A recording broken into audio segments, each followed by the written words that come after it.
Hello everyone, आज का topic है अर्ली मॉडर्न पीरियड, जो कि एक 12th लेसन का टॉपिक है। इस लेसन के पिछले टॉपिक्स जो हैं पिछले वीडियोस में हैं, जहां पर आप यहां से उसे देख सकते हैं। 1450 से 1750 के बीच का ये जो टाइम पीरियड है, यही है अर्ली मॉडर्न पीरियड। इस टाइम पीरियड में वर्ल्ड की बहुत सारी चीज़ों की डेवलपमेंट ऑलरेडी शुरू हो चुकी थी, जैसे कि ट्रेड, साइंस, और इसी टाइम पीरियड में लोगों को फ्रीडम और इक्वालिटी जैसी चीज़ों का आइडिया भी हुआ था। फॉर एग्जाम्पल, चाइना, इंडिया और अरेबिया जैसे कंट्रीज़ के ट्रेडर्स ऑलरेडी अपना ट्रेड जो है सीवे से करना शुरू कर चुके थे। इन लोगों को आइडिया हो चुका था कि यहाँ से दूसरी कंट्री में एक्सपोर्ट करने पर इन्हें ऑलरेडी बहुत सारा प्रॉफिट मिल सकता है, इसीलिए यहाँ से ट्रेड की भी शुरुआत होना शुरू हुई। 1492 में क्रिस्टोफर कोलंबस, एक इटालियन सेलर, जिसने अमेरिका नाम के कॉन्टिनेंट को डिस्कवर किया था। ये कॉन्टिनेंट पहले यूरोपियन कंट्रीज़ को मतलब पता नहीं था, इतना जानते नहीं थे। उस टाइम पर लोकेशन वगैरह तो होती थी नहीं, इसीलिए मालूमात उतने थे नहीं। वैसे ही कुछ साल बाद Vasco da Gama, Portuguese seller, ने इंडिया को डिस्कवर किया, जिसके बारे में भी यूरोपियन कंट्रीज़ को नहीं पता था, एज गूगल मैप्स नहीं हुआ करते थे पहले। और अब ऐसा होते होते उन लोगों को ट्रेड करने का एक नया मौका मिल गया इंडिया, चाइना, साउथ अफ्रीका और अमेरिका जैसी कंट्रीज से, जिससे उनका रास्ता खुल गया यहाँ के सी वे से एक्सपोर्ट करने के लिए। इन सब चीज़ों की वजह से ट्रेड के प्रोसेस में डेवलपमेंट की शुरुआत हुई।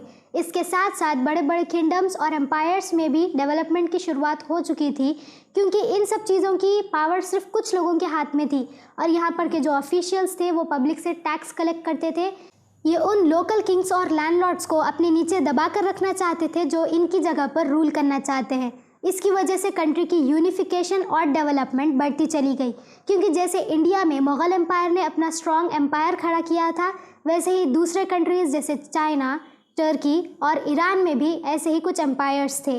अर्ली मॉडर्न पीरियड वो समय भी है जब साइंस, मैथमेटिक्स और फिजियोलॉजी जैसे कुछ चीज़ों में एडवांसेस हुए थे। सालों की मेहनत के बाद गैलीलियो नाम के एक साइंटिस्ट ने ये कंक्लूड किया था कि सन जो है सोलर सिस्टम का सेंटर है और सारे प्लैनेट्स इसके अराउंड रिवॉल्व करते हैं। ऑल्दो ये बात सच नहीं थी, लेकिन आप इतना अंदाज़ा लगा सकते हैं कि सोच वहाँ तक तो जा चुकी थी। अर्ली मॉडर्न पीरियड वो टाइम भी है जब लोगों को फ्रीडम और इक्वालिटी जैसे इन दो शब्दों का जो है आइडिया हुआ था।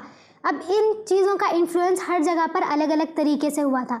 जैसे कि रिलीजियस कुछ जो लोग थे, उन्हें ये बात अपने ऊपर खतरा लगने लगी थी, क्योंकि अगर हम पिछले टाइम पर अगर जाते हैं तो जो रिलीजियस प्लेसेस थे वहाँ पर बस कुछ अमीर लोग या पॉलिटिकल लोगों को ही घुसने दिया जाता था।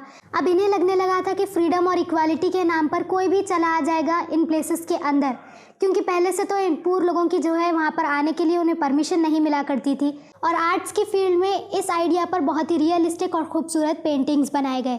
आज के टाइम पर हम जो डेमोक्रेटिक गवर्नमेंट में रहते हैं, यहाँ पर लॉ के आगे हर किसी को इक्वली ट्रीट किया जाता है, लेकिन पहले ऐसा नहीं हुआ करता था।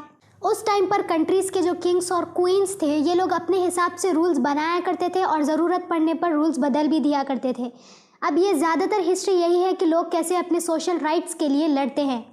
ऐसे ही टुडर डायनेस्टी के जो किंग्स हैं 17th सेंचुरी से इंग्लैंड पर रूल किया करते थे, लेकिन उस टाइम के जो वहाँ पर किंग थे, वहाँ के चर्च के जो पोप यानी कि चर्च के हेड होते हैं, उनके रूल में अंडर आने से इन्होंने इनकार कर दिया था, और जितने भी लोग पोप के अंडर थे उन्हें भी इन्होंने फ्री कर दिया, जिसकी वजह से वहाँ पर बहुत सारे कॉन्फ्लिक्ट्स हुए। वैसे तो आज के लिए इतना काफ़ी है, लेकिन नेक्स्ट वीडियो में इसके बारे में ज़रूर बात करेंगे। जब तक के लिए वेट करिए।